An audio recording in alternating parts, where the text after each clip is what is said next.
Karen, thank you so much for the help and welcome to the Jubilee workshop of Key Arts. Jubilee Stores. Jubilee Stores. Yeah. And basically a world first. George Brannon, as we know, famous engraver capturing the Isle of Wight before the birth of photography. But on the desk here we have uniquely some 13 original plates. Some of these are over 200 years old, and for the very first time in 160, 170 years we're about to print with them. And the master printer, Karen, is going to tell us all about it. Oh, it's been really exciting and such a privilege to actually play with the plates and just to print them. No stress at all, because they're not my work, so it's just a question of trying to get the best out of them. Some of them are quite damaged, but actually that adds to the character and the sort of patina of it all. So I'm going to run through the printing process, which will be a sort of modern version, but it won't be very different from what George would have done.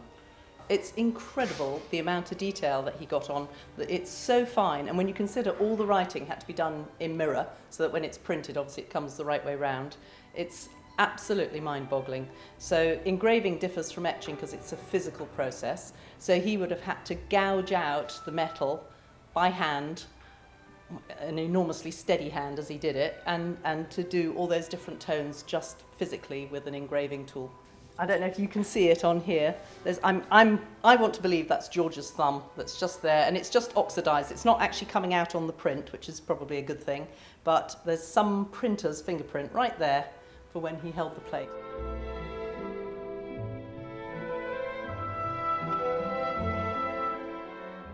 So we're using a modern etching paper. It's got a lot of rag in it, and the reason that you have to do this is because when we put the plate through the press, there's huge pressure. We use the paper wet, so here it goes into soak. It'll sit there for 10-15 minutes while I'm inking up the plate, and then you'll see that because the paper's nice and wet and flexible, it will be pressed through into the little indentations on the plate and pick up all the details. Okay.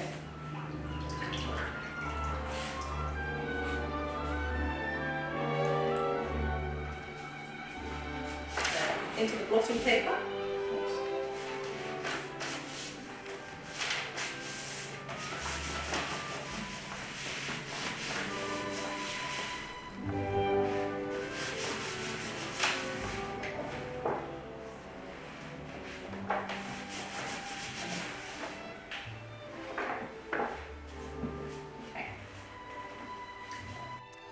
Well, the Brannon exhibition, some 240 prints, vector scenery, is going to be on display at Northwood House this October 2022. So we've chosen an absolutely iconic plate from 1827, nearly 200 years old, of Northwood House, which was then just probably known as Bellevue House. Part of the history of the house, the gardens, and Karen's now going to take us through how we actually print a picture of Northwood House 200 years later. Right, so I'm using an oil-based etching ink, and this part of the inking up is probably much the same. I'm using a bit of rubber to squeegee the ink on, but George probably would have used something like this. He would have had a sort of a ball of scrim, and he would have, I'll do a bit like this. I'll do the George style first. So getting some ink on the plate, he would have then sort of rocked it all over the plate, making sure that the ink is going in quite thickly into all those little engraved marks. So, like that. And if I revert to my squeegee, because it's just the way I prefer to do it. So,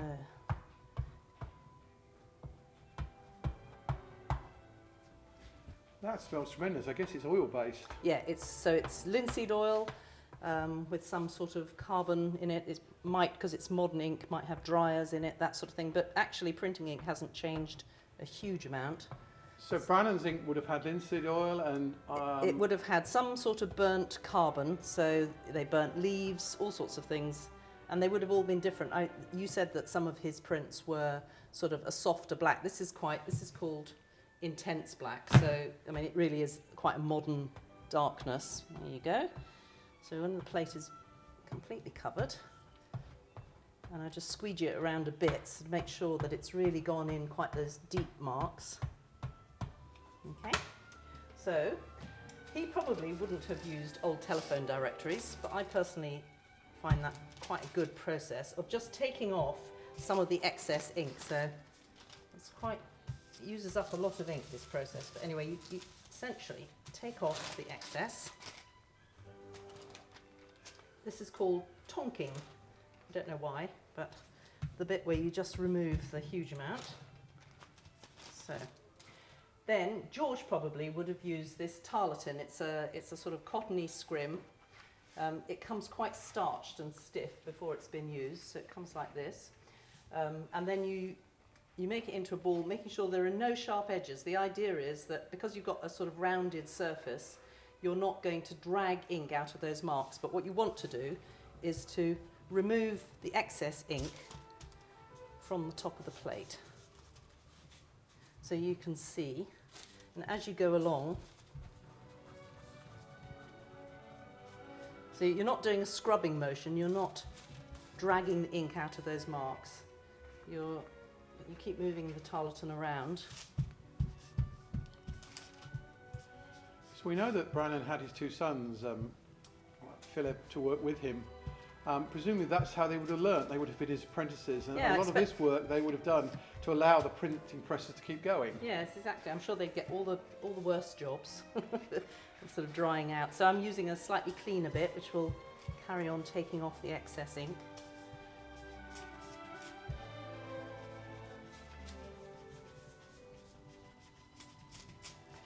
So when you get to that sort of stage, then I go back to my telephone directory pages or old bits of print.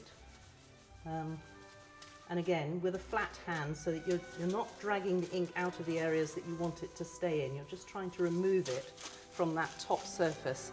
And that's why some of the plates that have got rust marks and stuff, they really, it holds a lot of ink and you're just not going to get it out. And that's why some of these plates are printing up quite black, because they've got these flaws on them. So you can start to see just the beginnings of the image coming through.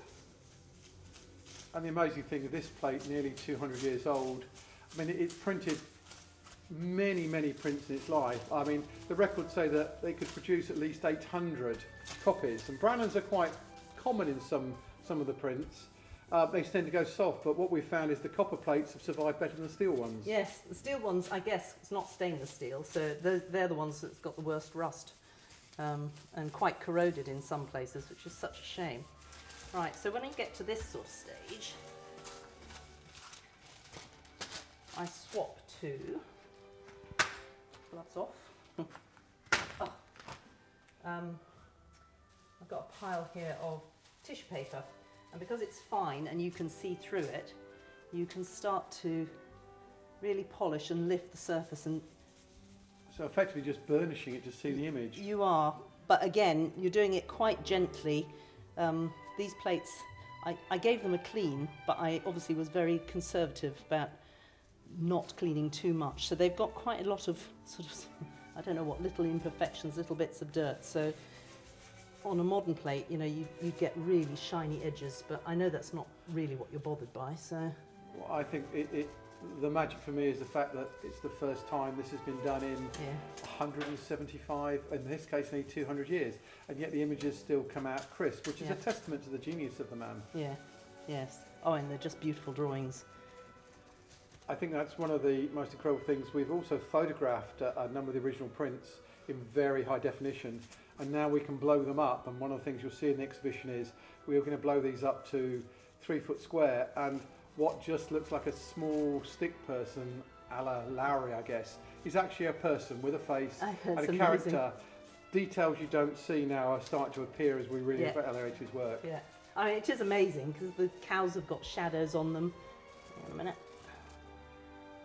So just keep working. So this bit is the art bit, because he would have known which areas he wanted to keep dark, which ones he wanted to highlight. I printed this, I think this is about the third time I printed this particular plate, but I don't know it as well as he would have done, so it's always a danger that you're going to take too much out of one area, and then that is effectively, you know, under inked. It'll be pale. So it's trying to get the balance right on these really fine lines. Of course, now a skill that's all been lost, apart from people like yourself who keep the tradition going. Oh, there are lots of etchers. They're not printing these kind of plates, but lots of people still, it's etching and printmaking is having a Because bit one of of a the things revival. we forget about Brannon was that the advent of photography in the late 1850s, through to Kodak bringing out his first camera in 1873-74, was that suddenly that was a death knell. Yeah. So whereas Brannon had had 60, 70 years to record incredible scenery and changing history as he changes the plates every 10 years, with the advent of photography, suddenly it's all over. Yeah. That, can you imagine how gutting that would have been? Having a lifetime of work that suddenly is slightly irrelevant. I think luckily Brannon didn't live to see it, if that's the right phrase, but his son Philip struggled on with the business, making just the occasional plate, but he ended up working as a printer in Nodes Hill in Newport, printing invoice sheets and headed letter paper, which is almost a sad end to this dynasty. It is, I know, compared to what he was doing here. Right. This is quite conservatively wiped. I think this will print quite dark for a first one, but let's give it a go, shall we? Can you only print one off that inking, or will it do several? It will do one good one. You could try again and you'll get what's called a ghost print. It'll be so pale that for this purpose it's probably not worth having, but you can, yeah.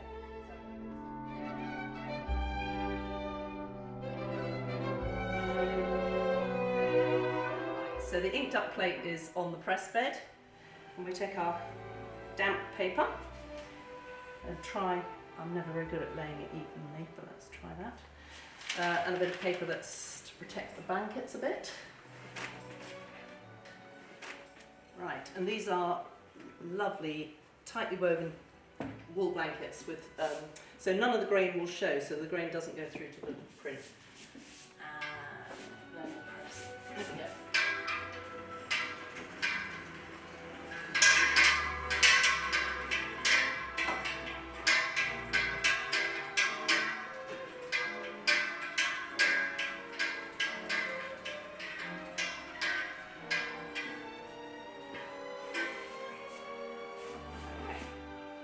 This is the reason why printmakers love this moment.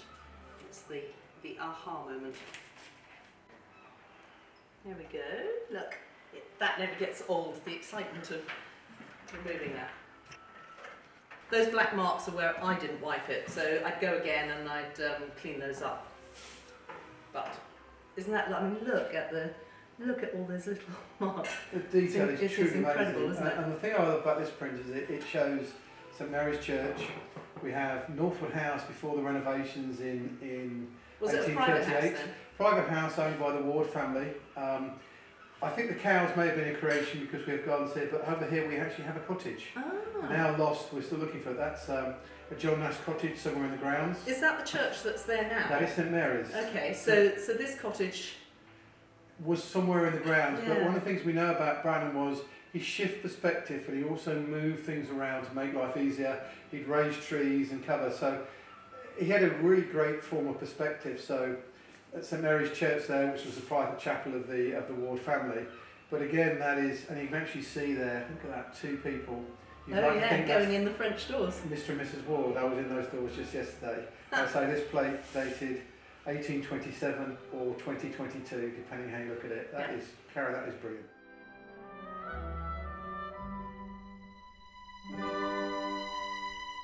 So what I'm going to show you here, I've never actually done metal engraving, but I do etching, and I use copper plate, and the difference is that the etching is a chemical process where instead of engraving like George would have done, I allow the acid to eat away at the copper, and that's what gives the line drawing.